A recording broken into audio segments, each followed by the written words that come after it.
ഇന്നൊരു ചലഞ്ച് ആയാലോ? Banana eating challenge. അപ്പൊ സ്റ്റാർട്ട് ചെയ്യാം.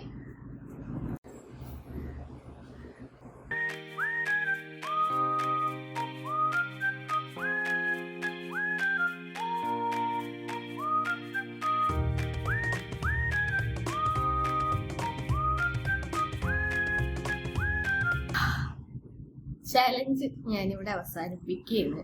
എനിക്ക് ഇതിൽ കൂടുതൽ കഴിക്കാൻ പറ്റില്ല. ഞാൻ കഴിച്ചത്ര ഒന്ന് കാണിച്ചു തരാം.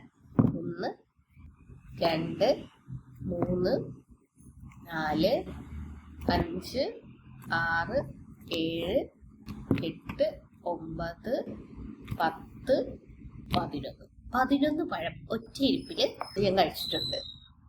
ഇനി ഈ ബനാന ഈറ്റിംഗ് ചലഞ്ച് വെച്ചത് എന്നെ ഒന്ന് പഴം തീരട്ടെ എന്ന് പറഞ്ഞിട്ടാണ്. പക്ഷേ ഇനിയുണ്ട്, കാണിച്ചു തരാം.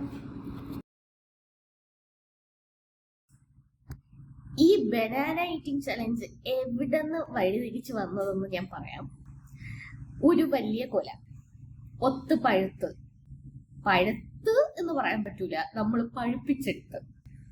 ഇപ്പൊ ആർക്ക് കൊടുക്കും? റെന്റിനായതുകൊണ്ട് തന്നെ നമുക്ക് ആകെ ഓണറിന് മാത്രമാണ് പരിചയം. ഇനിയിപ്പോ കൊടുക്കണമെങ്കിൽ തന്നെ വീട്ടിലോട്ട് പോണം. ജോലിന്റെ ഇടയിൽ അതിപ്പോ എന്തായാലും നടക്കുന്ന കാര്യവുമല്ല. അപ്പൊ എങ്ങനെ ഈ പഴം തീർക്കും?